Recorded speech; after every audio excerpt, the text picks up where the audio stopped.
The NBA Gambling Podcast on the Sports Gambling Podcast Network is brought to you by Underdog. No, I lied. Let's do that again.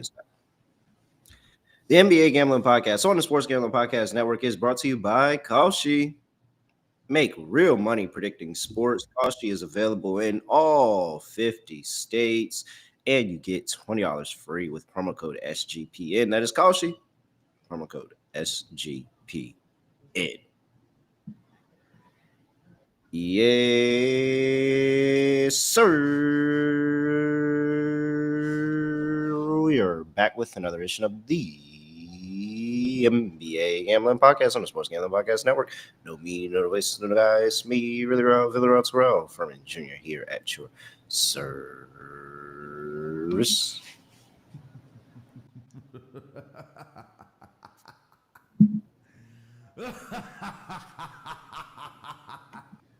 Oh, whoa. That's what happens when you hit a plus 550 to start the week off. You come back with a stinker, big stinker on the following day. Where is my stuff? There we go. How about if you sweep it out? What's the point? I can't do anything right. You'll do fine.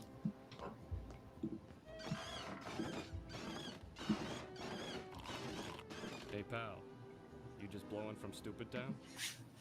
I almost hit the dog at the very least. I mean, that almost happened. We had Alpine Shangoon, 25 plus points, plus 140. Finished with 23. And a 6-point win. Like, freaking Rockets. Just a bad bump. Should have listened to Scott. And then we had my lock, the Phoenix Suns, on the money line to get it done. They were getting destroyed when the game started. And then they battled all the way back and made it competitive all the way to the end. But they were winning for a bit in the fourth quarter. Then the Miami Heat happened. And in typical Miami Heat fashion of blowing a pretty big lead, letting the other team take the lead at home and then coming back and win the game. Mike Tomlin, I heard he's looking for a new job nowadays. Eric Spoelstra should be concerned. He should very much be concerned for his position because Mike Tomlin is the most Miami Heat than the Miami Heat could possibly Miami Heat. So looks like a match made in heaven if he ever wants to cross those lines into the hardwood here. Yeah, not good for me. Scott's doing your right show though. Scott, what's going on? Scotty, beat me up. Surprise. How about if you sweep it out? What's the point? I can't do anything right. Oh You'll no. do fine.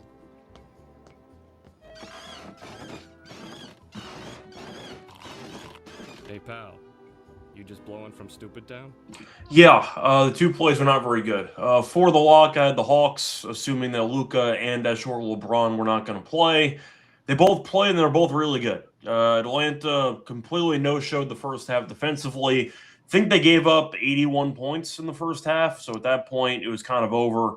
They got buried, and then the Spurs hung in there for a bit and then let go of the rope in the second half. So, yeah, not a very good episode for me. It is what it is, but, yeah, we move. I mean, nothing else to really add. Just two plays that didn't work out.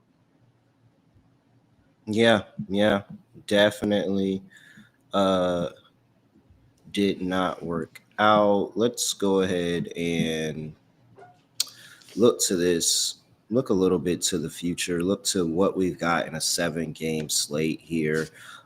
First of all, a lot of little more injury news is coming in here or there.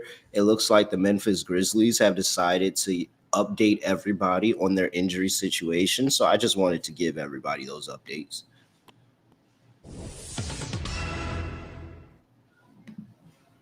Yep, breaking news here. The Memphis Grizzlies have announced Zach Edey is to miss at least 6 more weeks. Brandon Clark is to miss at least 4 to 6 more weeks. Scottie Pippen Jr. is to miss at least 4 to 6 more weeks. And the Miami Heat have emerged as an attracting landing spot for Ja Morant. There is some level of interest. Just to ask, with all the injury updates you just mentioned, ignoring the Morant trade rumors, Scale from 1 to 10, how hot is the seat of the entire training staff? I mean, fuming, because it's been years of this. It's been Yeah. years. Like, at what point are you tired of this? There are teams that literally don't deal with this. Out of curiosity, can I at least see live footage of Ty Jerome?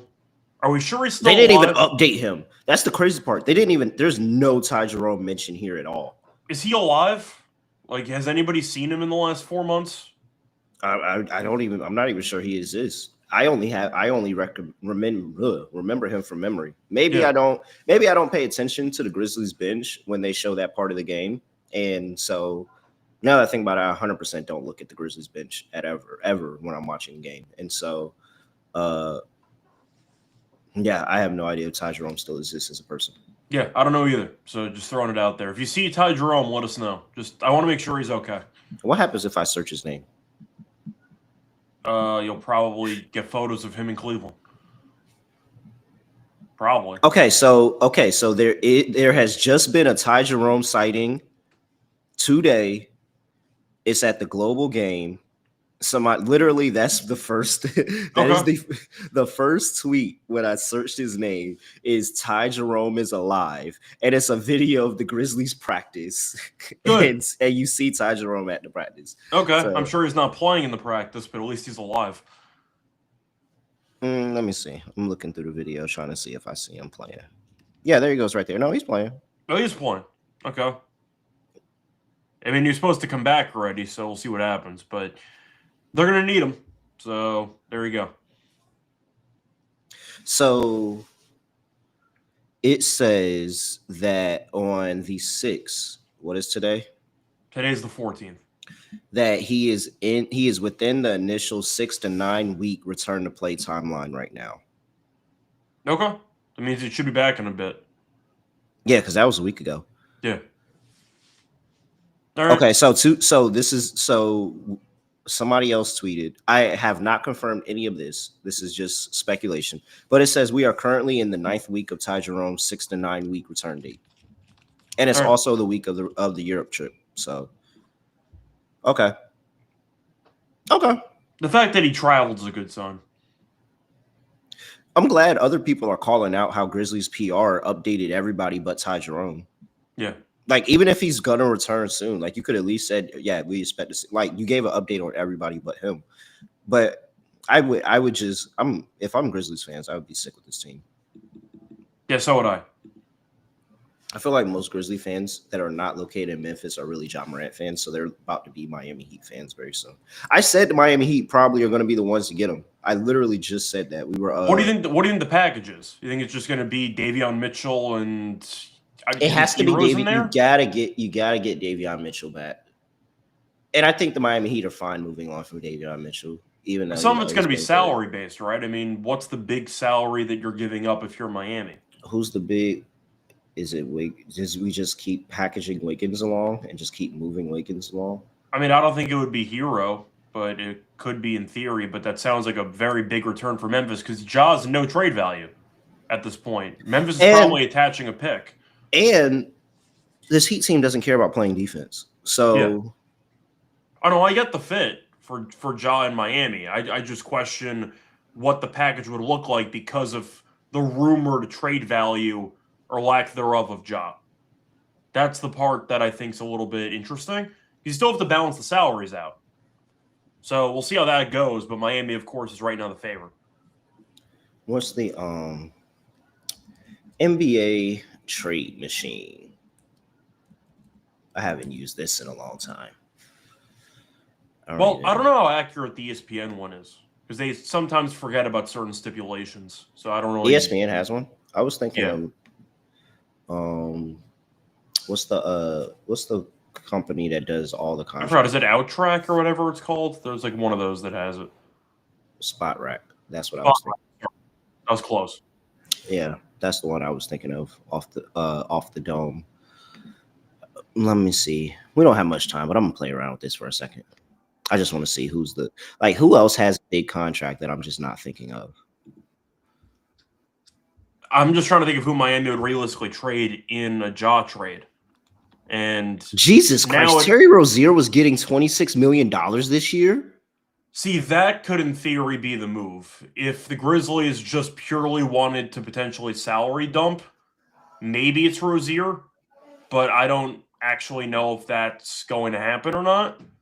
Hold I on, also give don't me know if 2 the league's seconds. going to give any type of reprieve to the Heat or towards whichever team trades for that Rozier contract. So we'll see what happens, but Rozier is making a lot of money. So I guess that could be used in that type of deal, but I just question if the Grizzlies are going to get anything back in return or if it's purely a salary dump. And I'm under the belief it's a salary dump because you're looking at a spot where Ja, according to reports, really has no value because teams recognize the lack of accountability and the fact that he's injured all the time. And it does seem like Ja might be basically getting out of Memphis with them attaching a pick because that's how low the value actually is. But, I mean, Wiggins makes sense. He's making 28, but different position. Rozier's on a 1 year, so I don't know if that would actually work. Of course, you're not going to trade Norman Powell because Powell's too good. So I guess it has to be Wiggins, unless you want to part ways with Hero. But who would you rather have, John Morant or Tyler Hero? They both play about the same amount of games. I probably rather have Ja, but I think it's actually closer than I would care to admit. Well, you can't trade Ja for Hero straight up. That doesn't work. So, look, we'll mess around with it and we'll try to figure something out. But the point I'm sure this is literally what Pat Riley is doing in his office right now as we speak, trying to figure out what's the package that we could send. More than likely, they're probably going to need a third team, but it seemed. But I feel like Miami is. I don't know if you want John Morant in Miami. Fun joke, by the way, ESPN not even allowing you to include Davion Mitchell in a trade because they literally gave him an extension this offseason. So you can't even trade Mitchell for him. I was just about to say Davion Mitchell has a trade restriction. Yeah, you can't I even was trade just Mitchell. about to add that. No, but it ends on the 15th. You can trade him after the 15th. And so Okay. I think that's the issue, is that literally tomorrow. So pause this conversation. Let's do this again tomorrow. Let's do this again tomorrow. All right. Before we get to the games actually being played today, first, new year, new gear. Make sure you get over there to this Sports Gambling Podcast merch store and tap in for a bunch of new items that we have for the new year. And you can get 10% off everything in our merch store if you use that promo code 2026. That is 2026. You can go in there and get anything you want, 10% off in the merch store. Go lock in. Also, want to make sure I talk to you about AVO.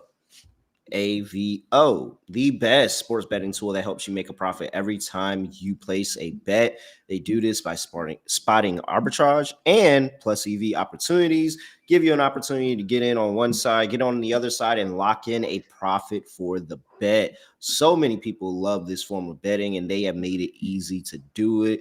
They have the cleanest dashboard. They have a super easy system that's just easy to use, easy to understand. Go in there, make the pick, sign up.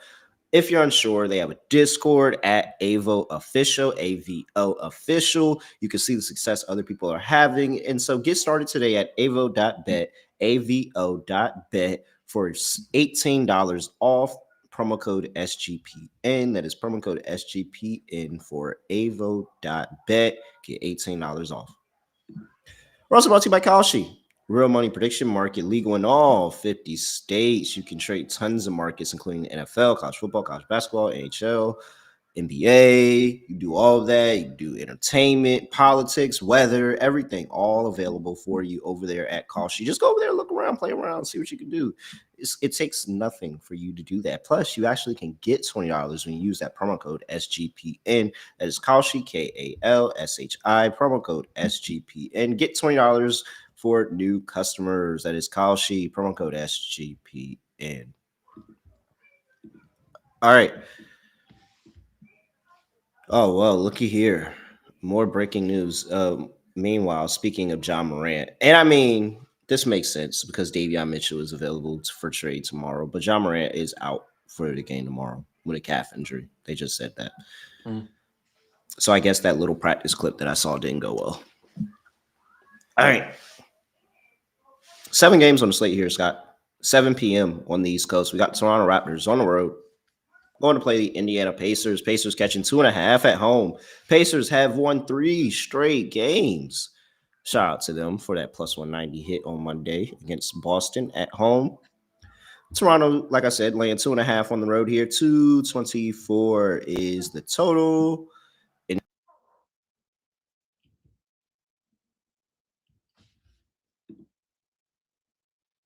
You good?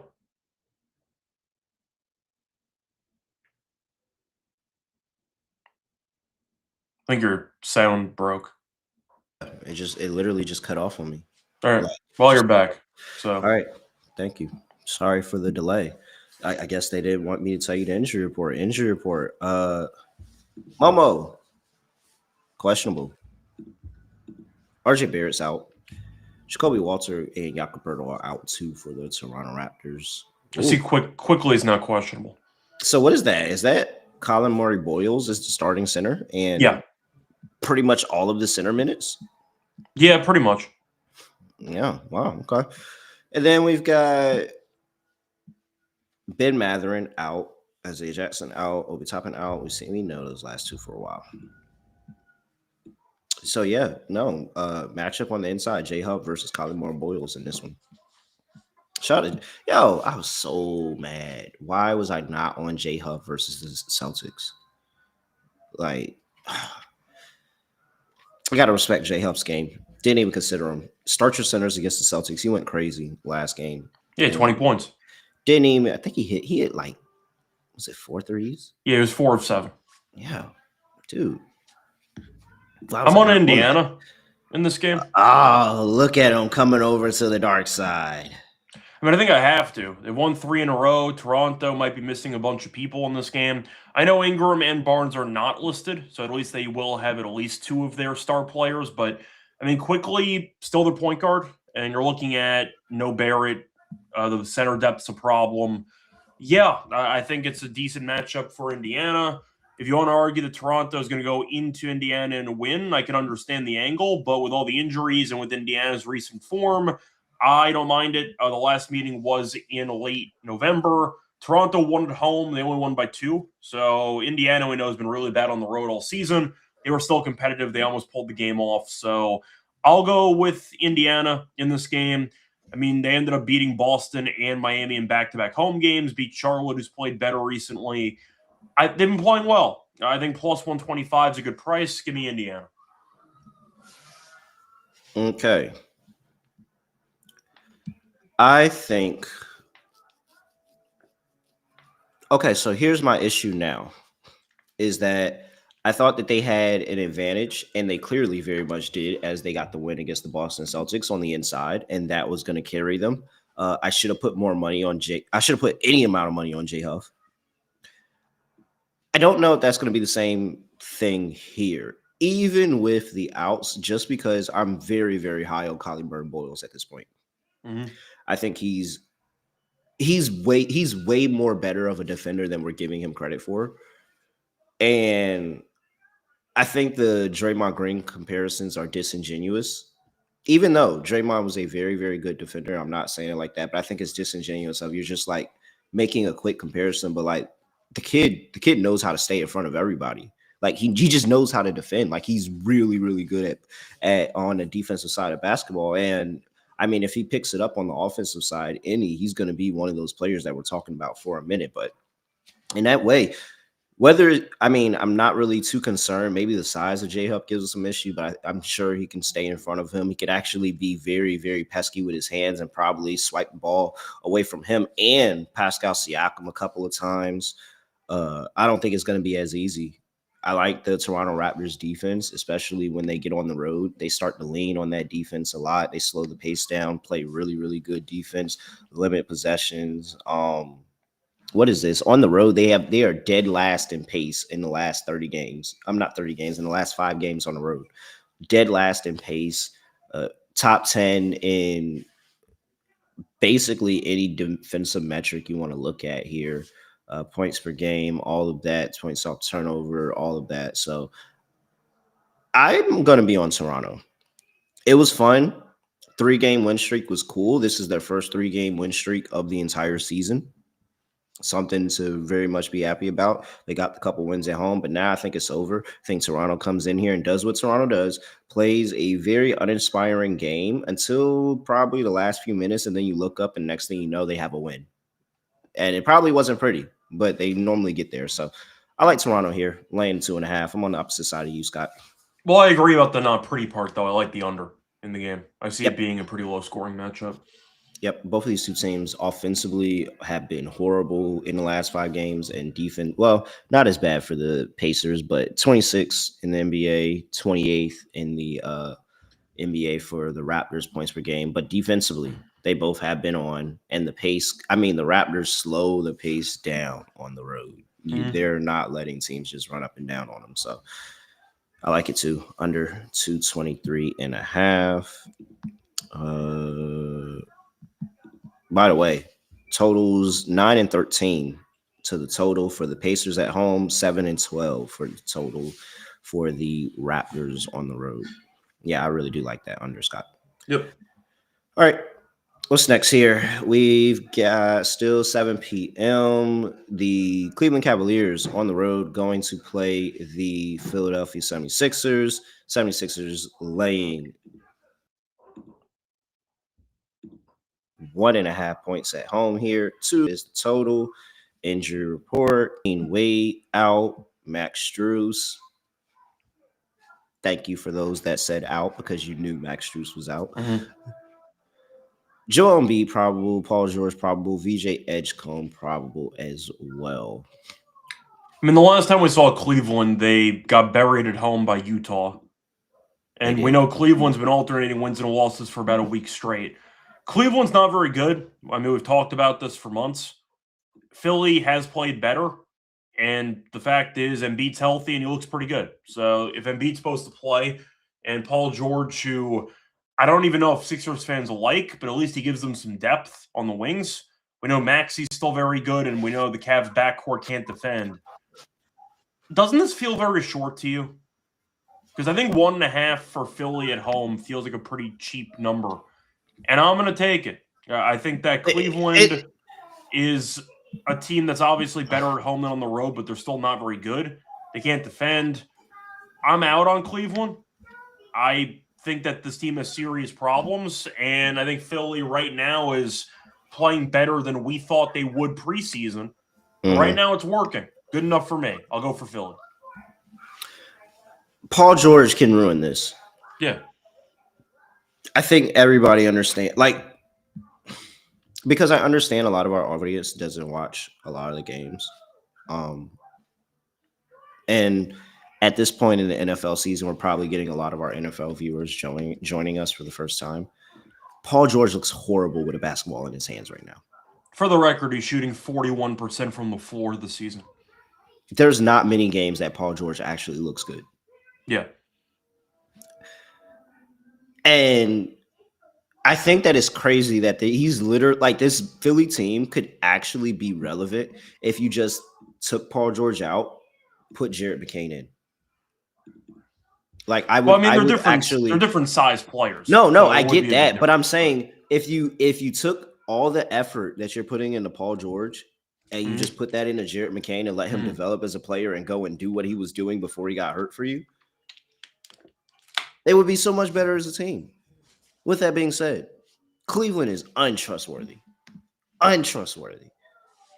If you are putting money on Cleveland right now, you probably don't got any more money to put on them, to be honest. I mean, they can't guard anybody. 13 and 28 against the spread. Yeah, they can't guard anybody. Feels like every other team walks into 120. 4 and 6 in their last 10 games. 4 and 6 last 10 games. Absolutely ridiculous. 123.6 points given up in their last 5 games. They're scoring 122. Philly is perfectly fine scoring the basketball if you let them. Perfectly fine scoring if you let them. The pace could go into their way here at home with Joel Embiid. You got VJ, who was very good in the second half, particularly the fourth quarter, particularly clutch time. He's one of the best clutch time players in the league.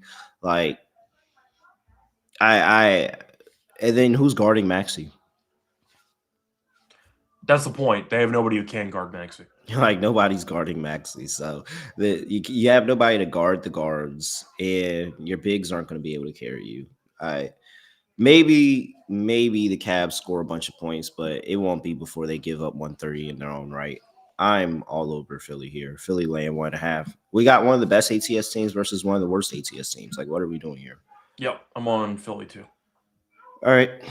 237.5 is the total. There was no chance I'm taking an under with Cleveland. Yeah, just give me no Philly. chance. I honestly don't care about the Philly Cleveland team total over. Yeah, Philly team total over. I want nothing to do with that side of the ball.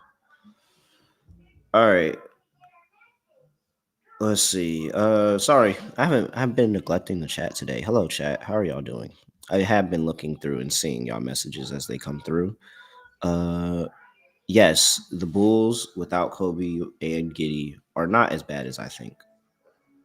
No, I think they still are. I just think the Rockets. Well, to be fair, Trey Jones went 11 of 12 from the floor, but the Rockets are still unserious to me. Yeah, you think that was like? You think that was Trey Jones? Like, I know you was talking that shit about my brother. Could be. I mean, 11 of 12 is crazy. I think he had 30. I think that was like some like. I knew you was talking shit about my brother. We know you talking shit about my brother. Like, and he went out there and showed that the Jones brothers can go out there and ball. Mm-hmm. Keep him with the Joneses. And then what else, Bill? He's somehow. Have you seen Rich Paul talk about Austin Reeves for Jaren Jackson Jr.? I did. I was going to save that for another episode, but I did see that. I'm very curious on like the chess move that Rich Paul is playing with this podcast. See, that's how I feel. Not to get too deep into it, but we need a term, and I know it's going to sound like a basic term, but I'm going to coin it now. We need to start calling certain type of podcasts propaganda pods, and that's a prime example of it.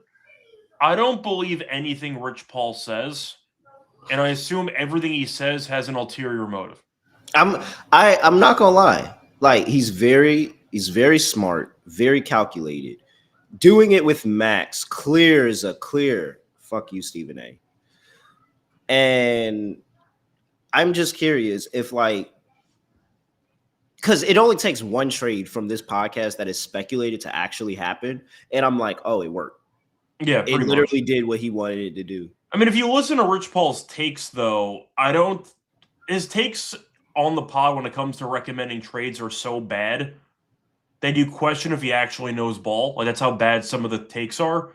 But you know where he is in the world and how he got there. He clearly knows basketball. So that's why I think it's all propaganda. There's clearly some type of force. I mean, he has a job to do. Yeah, there's a force and narrative against Austin Reeves. Like, he clearly just wants Austin Reeves off the team. And he's given multiple takes about that. So, look, I don't think Rich Paul is as... I don't think it's him. I don't think it's that... Well, I do think he wants Austin Reeves off the team. But I think that he's trying to make Austin Reeves value more than what it is. And granted, Austin Reeves has created some value for himself, especially as an undrafted guy. I mean, I'd ask you, who'd you rather have, Austin Reeves or Jaren Jackson Jr.? Ignoring team fit and ignoring team issues. Ignoring team fit and team issues. Yeah, I'll take Reeves. At this point, Reeves has gotten to a point where I can now give him the respect of, yeah, you're one of these guys. But I do think team fit matters a lot. Like, I don't think you could just throw Austin Reeves on the Charlotte Hornets. Correct, but I also don't think Jaren Jackson Jr. moves an immediate needle on the Lakers, so what's the point? I think at the end of the day, Rich Paul's takes have been controversial and people have roasted him for his lack of ball knowledge. I disagree. I just think he's trying to play chess. Yeah, I literally think it's a chess move, but it's like, what's the move? Like, what is the end outcome of this? Is it to get somebody to the Lakers, or is it for clutch? That's where I think I want to know. See, I had to look up if Jaren Jackson Jr. was a clutch client last night just to see if there was an angle there. He's actually not, which surprised me. I thought he was going to be a clutch guy. But, I mean, you have LeBron's best friend and, you know, power manager just trying to manipulate some stuff. So I'm not really surprised. I'm curious. I haven't how watched much that show, by the way. I only see clips on the internet. Yeah, I only see clips too. So at the very, I also have not watched the show. Maybe I need to watch an episode. Maybe, but maybe it's just me. I have no interest in listening to Max Kellerman and Rich Paul talk about basketball. I'm just not really interested. I like Max. I like Max too, but I'm not really interested in hearing an agent talk or the head of an agency talk about the Lakers and actual NBA players.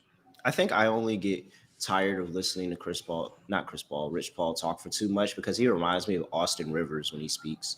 And Austin Rivers has a way of talking that just makes him sound like the biggest fucking douchebag in the world. That was just a shot from you to take at Austin Rivers because he does actually remind me of Austin Rivers a little bit. But like that's fine. That's really it. It's just it's the monotoneness and just how they talk. I feel the way about Doc Rivers. Guy throws everybody under the bus except himself. Yeah. Yeah, man. He did it last night when they got killed with an antless Minnesota team. What did he say last night?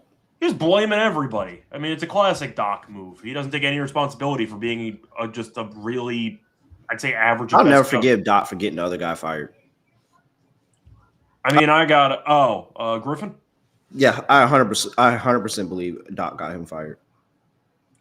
They brought him in to evaluate the head coach and how the head coach is doing, and then 2 weeks later, the head coach is fired, and he's the head coach. See, the problem is I'm trying to find the quotes from Doc Rivers last night, except every time I look him up, I only see his quotes about what happened in Minnesota on Twitter. Like, it just doesn't go to the game last night, so I actually don't know exactly what he said, but he threw a bunch of people under the bus in classic Doc fashion, and there you go. I mean, the team stinks, but I think we all know Doc has a ring, but NBA fans have woken up to the fact that Doc is really not that good of a head coach. Yeah. Brooklyn, your Brooklyn Nets on the road, going to play the New Orleans Pelicans. Pelicans are catching 1.5 at home. 228.5 is the total. Oh, I remember what he said. Sorry. He said that the schedule has been really tough for Milwaukee, and they tried to get this game moved against Minnesota. Wait, what? He said something along those lines. He tried to get the game moved? Yeah, like they tried and it didn't work out. So it was a schedule loss, basically. You're down 30 at home with no Ant. Okay, sure. All right. It was something along those lines. So, yeah, I think Doc Rivers is an absolute clown. First of all, the Knicks were playing every 2 days for like a month. Yeah. Like, it's that the Knicks had a horrible schedule. And you don't hear us complaining about it. It was something along those lines, but he basically blamed the schedule. I'm okay if you lose, but don't get run out of your own building and then blame it on the schedule. Your team didn't show up. All right. Back over to Brooklyn and New Orleans. This is surely a toilet bowl game. We have a combined record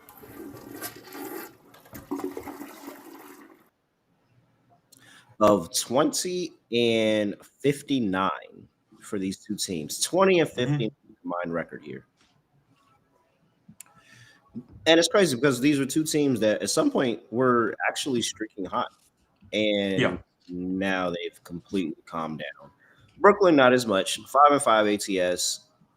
3-7 straight up over their last 10 games. But the New Orleans Pelicans have just been playing bad bump in the ball. 2-8 in their last 10 games ATS. 1-9 straight up. They arguably should have won yesterday. I know we said that if Murray was playing, we were going to take Denver, but New Orleans led for most of that game. They just fell apart in the fourth quarter. Yep. So, yeah, what are you doing here? Do you think Zion actually plays a back-to-back? I mean, that's a separate question here. Besides getting into the actual team differential, etc., there's no guarantee Zion even plays back-to-backs anymore. Like, I don't know if Zion's going to play in this game.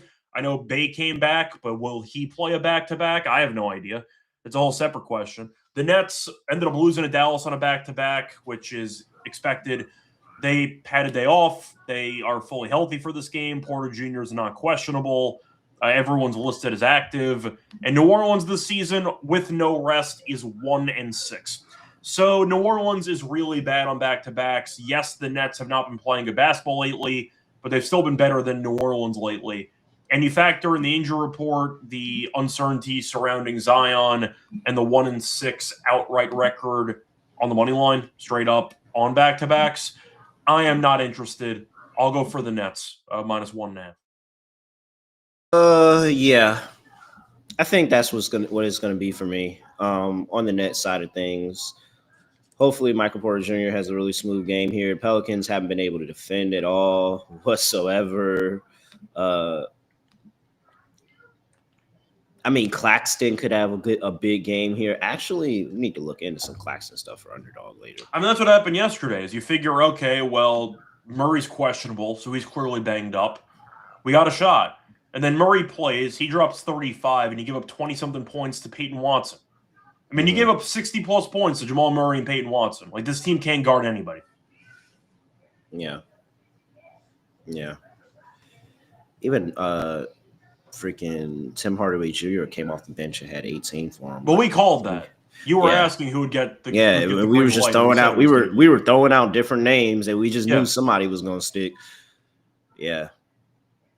Oh my God, it's horrible. All right, I'm on Brooklyn. I know you're supposed to take the points in the toilet bowl game, but New Orleans has been pretty bad recently, man. I can't get behind it. All right, New Orleans can still win this game, but they've been really bad on back-to-backs, so that's good enough for me.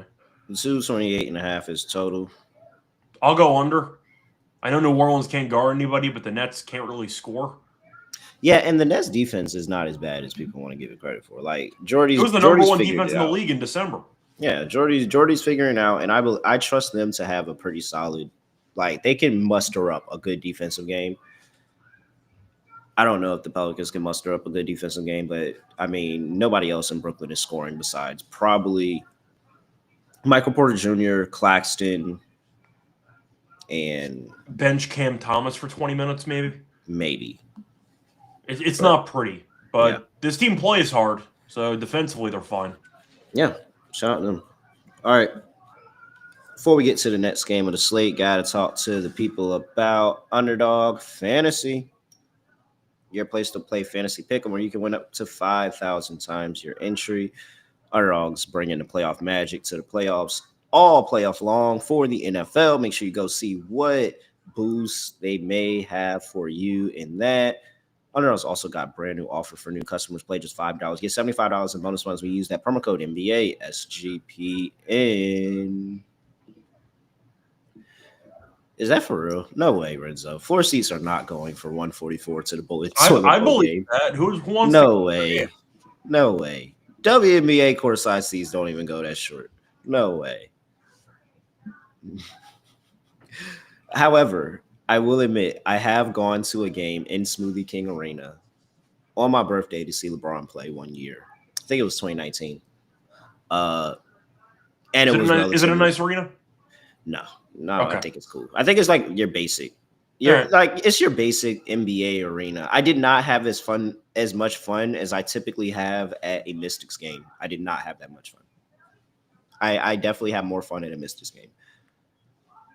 But they care about the fan experience, like in the arena. Like this was also when AD was on the team and wasn't playing, and like I'm pretty sure this was the year that he had That's All Folks. Like bad bump for New Orleans during that time. Maybe they're better. Somebody go and tell me. All right, Rhythm. Hey, really good in the NFL playoffs. Last season, they were 9-4 on rush props, 2-0 on interception props, and 21-13 on rush attempt props. So go check out what they got going on for the NFL playoffs right now. Super easy to sign up, and you can run predictions off of the house models or make your own models just like that. If you want to go premium, go use that promo code SGPN25. When you download the Rhythm app, get 25% off your first month. Download Rhythm and use promo code SGPN25. All right. Let's see here. Next up, Utah coming off of that win outright against the Cleveland Cavaliers on the road, going to play the Chicago Bulls. Bulls are laying 3.5. 241.5 is the total injury report. And we have here for the Utah Jazz has just got Kevin Love up here. I see Laurie questionable with an illness. Yeah, he was downgraded to questionable earlier. I did see that. Thank you. And then nothing to submit for Chicago because they played yesterday.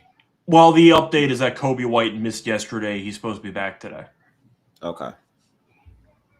So potentially Kobe White here, and that's why they're laying 3.5. I mean, I'm not laying 3.5 with Chicago on a back-to-back, but if you wanted to take him at home, I'm rooting for you, but I'll go Utah. I expect Utah at some point this season to pull the plug and to force the tank. But with Laurie, without Laurie, they've been competitive, and we've seen them play pretty well recently. Keontae's been great. I'm not sure he'll make an all-star team, but if he made it, I would be happy for him. Like, he's been really good. Chicago, we saw give Houston a run for their money. Physical game wasn't easy. Trey Jones went 11 of 12 from the floor. That's not going to happen again. I just think it's a bad spot for Chicago. And Utah right now looks like they have chemistry. They have an identity. And I do think with the up-tempo nature they want to play, that can give Chicago problems in the second half on a back-to-back. So I'll go Utah money line in this game. Give me the Jazz on the road. All right. Yeah, give me the Jazz again, man. Spice, this is just telling me this is not the time for the Bulls right here. I understand wanting to fade this Jazz team off a win, but like at least there's something there. Yeah. We're still 50-50 if like it says maybe Kobe White plays today, but like I think it's a little questionable in this note. They haven't looked good recently. Utah actually has been able to figure it out and score the points that they need on the road. I know defensively they're not always the everything that they need, but and then also they had that 150 point loss at home that really skews the numbers here. But I think that they'll be able to figure it out. I think this is probably one of those high scoring games that it's a bunch of points, millions of points in this one, and it's a close game at the end of it. So I'm gonna stick with my Utah Jazz here. Yeah, I'm with Utah too. If Laurie plays, I feel way more confident about Utah. Me too, but if not, Keontae probably drops 30. Yeah, maybe some Isaiah Collier off the bench, get some going. Yeah. All right. Do you like Dover? Yeah, I was at 246.5 last night. Now it went down 5 points. I'm not chasing an under with two teams that don't guard anybody after a 5-point line move to the under. At this point, I'll buy low. Give me the over at 241.5. All right. Let's see. What's next? Denver on the road going to play the Dallas Mavericks. This should be interesting. Denver's catching 1.5 on the road here. 224.5 is total. We just talked about them playing yesterday, so no injury report there for the Denver Nuggets. However, you've got no Anthony Davis, who did get a second opinion, and apparently he doesn't. So, because I hate when things happen like bing, bang, boom. Because first bing, it was hey, Anthony Davis is going out and he's getting surgery. He's going to be out for all these X amount of months. And then the bang was Anthony Davis clapping back. Stop listening to these people. And then right after that, boom. Oh, Anthony Davis got a second opinion. He's not getting surgery. Still waiting on timeline. I like how that's the gotcha moment. It's Anthony Davis saying, people are making stuff up. I don't need surgery. And it's going, congratulations, you're still out 6 weeks. Like what? Like who cares? Your team stinks. God. Who cares? And you're not available. Yeah. And you're not available. You just want us not to cook you because it doesn't mean that you're out for the rest of the season. Yeah. It's like, oh, I'm only going to be out 6 weeks. Great. Until what? You get injured a week after? Like, who cares? Dude. The point is you're out for a month and a half. Minimum. You're not playing basketball right now. That's all that matters. You don't have to roast reporters for it. Who cares if we're getting surgery or not? You got injured again. And Anthony Davis isn't even a guy. I don't know. I haven't seen his Twitter. I don't know if he'd be tweeting like that, but it seems like he saw that and he re-downloaded the Twitter app to go send that tweet. Like, I understand the big picture. He is right. There are a lot of people out there, insiders, who just make stuff up. So that is definitely a problem with misinformation. Bro. But at the same point, you got to read the room. Everyone's mad at you because you're injured all the time and you're made of glass. So roasting a reporter for maybe exaggerating your injury while you're still out for a month and a half is not the move. That's just not the move. Anthony Davis hadn't tweeted before that since UFC 318. I kind of gained some respect for Anthony Davis knowing he watches UFC. So I respect that. I'm still UFC to come back. 720. Yeah. July 20th was the last time. He had to re-download the app just to send that.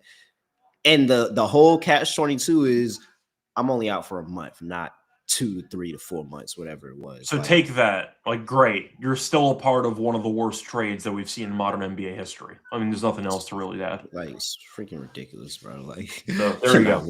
Congratulations. You got him. You got Shams. Well done. Stupid. And if it comes out that he's actually out for the extended time frame that they said, it's like you should have just got the surgery. You're trying to do all this, you're avoiding this surgery, and you should have just got it. If you're hurt, you can argue this team's also basically tanking. So you might have been better off getting the surgery in the first place. So they just want to hope that at some point this season they can have Anthony Davis and Kyrie Irving playing at the same time. And you just need to hope for it for next season.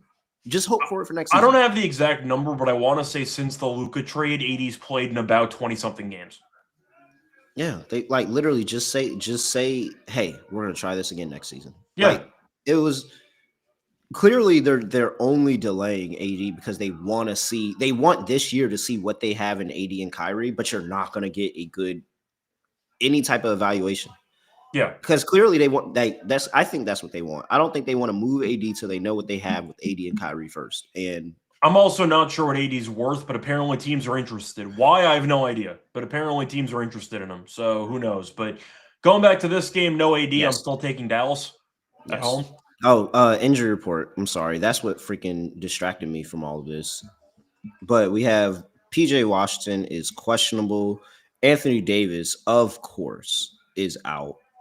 And then we have who is this? Brandon Williams is questionable as well. Max Christie is doubtful. That's actually pretty big. It's a depth card that they needed. But and then no Lively as well. And then the Denver Nuggets we know on the second leg of a back-to-back. I think more than likely. I think it's safe to assume after winning yesterday when he was questionable, Murray's not going to play. Yeah, and he dropped 35. Like, he had 35. Gordon played yesterday. He might not play in this game too. When you get a bunch of guys who just came back from injury, Brown, Gordon, whatever, you're probably not playing back-to-back. So I'm assuming Murray's not going to play. I'm assuming Gordon's not going to play. And they're just going to throw in the Super G League squad on a back-to-back. I'll take Dallas at home. No, I'm over Dallas. Give me the Super G League squad. I can't be over Dallas. I won my lock with them last time out. So I got to take them. You did. But I don't know, man. The Super G League squad be playing when they do. And at the very least, I can say is that they don't lose the effort defensively, and the offensive coaching is still there. They just got to hit the shots. Like, they get open looks because of just the offensive scheme is just great, but they got to just hit the open shots. And so, I mean, it's just too much. Shoot, it's Cooper Flagley in almost a Super G League squad, especially with a questionable PJ Washington. Yeah. I'm just waiting. I'm literally just waiting for the Najee Marshall 30-point game again. Well, they have matched up pretty well against Denver this season, even when fully healthy. So Dallas has actually had some success against Denver. Yeah. A reminder that Dallas is 2-0 against Denver this season, and that was with Joker 131 sack in both games. Yeah, so I don't mind the matchup here for Dallas. Denver gets revenge in an unlikely spot. I will take them plus the points. All right. 224.5 is total. I have no idea. Under. I trust the G League squad to play defense. Both two G League squads are going to play defense. I'll wait for the confirmation that Murray's out and then maybe go for a Denver team total under, but I'm not going to bet anything for a total. I like Dallas. I don't really like the total. There's a chance Denver no-shows this game defensively on a back-to-back too. So yeah, I'm just going to skip the total. Yeah. All right. Let's see. Peyton Watson, most improved player. Nah, Who is the most improved player? He's I not think going it's to Dylan win, Brooks. but I'll give him a shout. He's been really good. Is it not Dylan Brooks? I actually don't know who's favored in that market anymore. I know, of course, it was Duran, and then Duran got injured, so I actually don't know who's favored in that. I can check. Look into that. Yeah. All right. While you're doing that, I'm going to remind the people that we've got the New York Knicks, my New York Knicks, on the road, going to play my nemesis, Sacramento Kings. Kings catching 11.5 at home. 229.5 is the total injury report. By the way, most improved Avdi is minus 175. Oh, yeah, of course. Jalen Johnson's plus 225. Keontae's 11-1. It's going to be one of those three. So it's going to be the injuries. It's going to be how long is Avdi out? And then what does he look like when he comes back? You said Jalen Johnson's after that? Jalen Johnson's at about 2-1. Okay. And then Keontae's at 11-1. I would give it to Keontae. Wow. I don't think Jalen Johnson should be there. He got injured last year. We all knew how good he was. He's actually just been playing games. We knew how good Jalen Johnson was last year. Yeah, okay. I can see that. I'd argue Avdi, I understand why he's favored. He might make an all-star team, but I knew how good Avdi was at the back end of last year, too.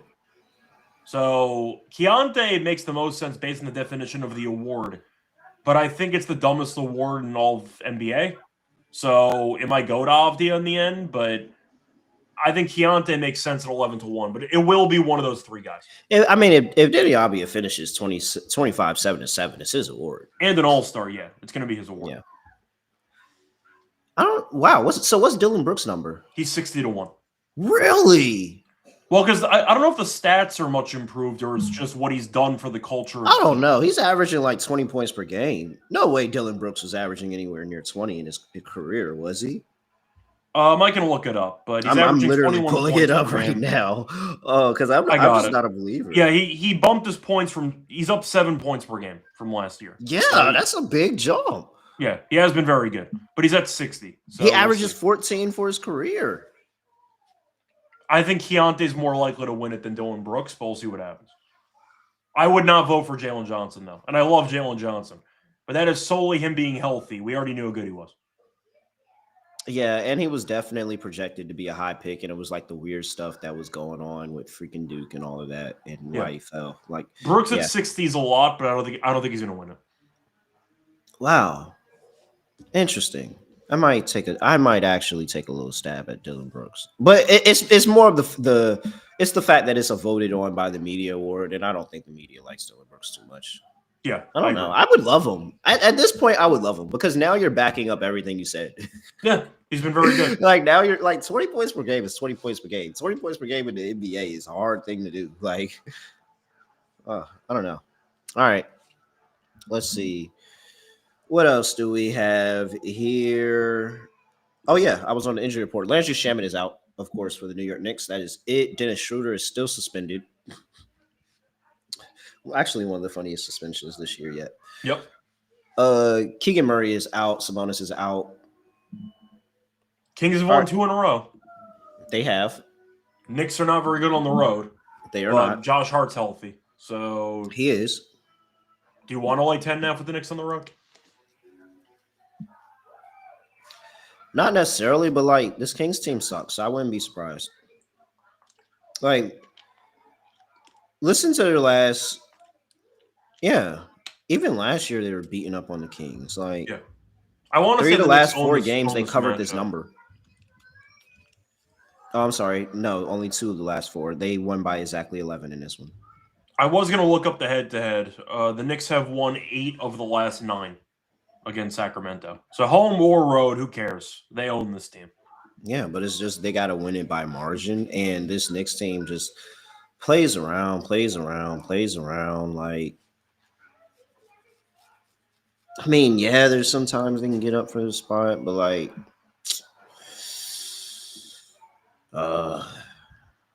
does Sacramento use this momentum that they have, or do they just get buried? It's going to be one of the two. I mean, that's kind of how it goes. Then again, the Knicks beat Portland by 9.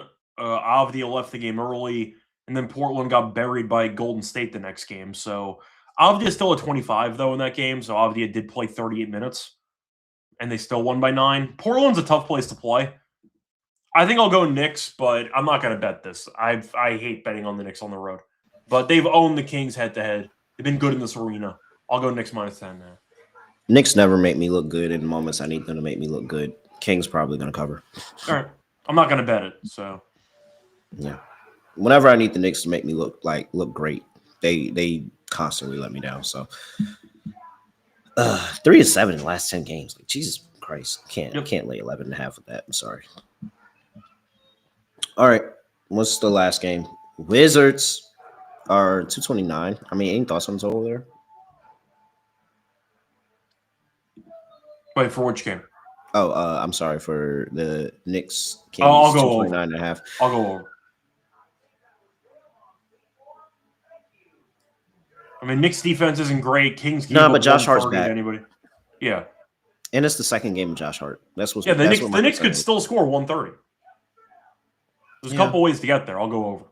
Kings team total under. Kings team total under for me. All right. We've got Washington Wizards on the road going to play the Los Angeles Clippers. Clippers laying 12.5 in this one. 225.5 is total injury report. And we have, guess what? Trae Young is out. Yeah. There are rumors he might not play a single game for them this season. Yep. I knew he wouldn't either. Why? Kawhi Leonard, questionable. Zubac, questionable. Derrick Jones Jr. Is out. I'm sorry. And Bogdanovich out. We knew those two for a little minute. I mean, all right. What's the prognosis on this Wizards team now? The prognosis? They're tanking. Yeah. If you've been watching them play for the last week or two, they are definitely tanking. It's just random day. Random day we took them against Orlando. That's the last competent game that they've had. Well, I am going to point out that in that game, McCollum was still on the team. That was pre-Trae trade. Oh, and now since Trae Young has been on the team. Yeah, the point is that since they traded away CJ McCollum for Trae, and Trae's not playing, they basically cut Corey Kispert and CJ McCollum. That's basically what they did. Yeah, he basically cut. Well, they're getting buried in every game. Yeah. They played the Sixers, lost by 21. Played New Orleans. I watched that game. And they got killed in that game. They lost by 21 too. And New Orleans doesn't beat anybody. And that's a road game. New Orleans killed them. And they played Phoenix, and of course Phoenix beat them and covered because Phoenix is actually good at basketball. But the Wizards are tanking. Like, this team has fully hit the nuke button. And the fact that Trae Young is sitting because of injury or whatever you want to call it, they're definitely manipulating the record. We're at this point in the season.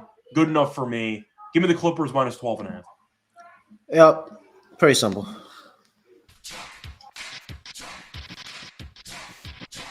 got the chalk?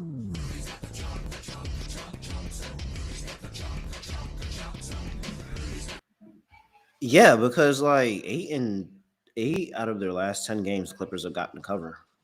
I mean, they're playing good basketball, and clearly, I agree with you. It's literally like they just cut CJ because Trae's not playing. Yeah, and Kawhi's been questionable every game this past week, and he keeps playing. So I'm not going to read too much into the questionable tag. All right, Clippers get it done. Lock, dog, underdog. All right, for my lock.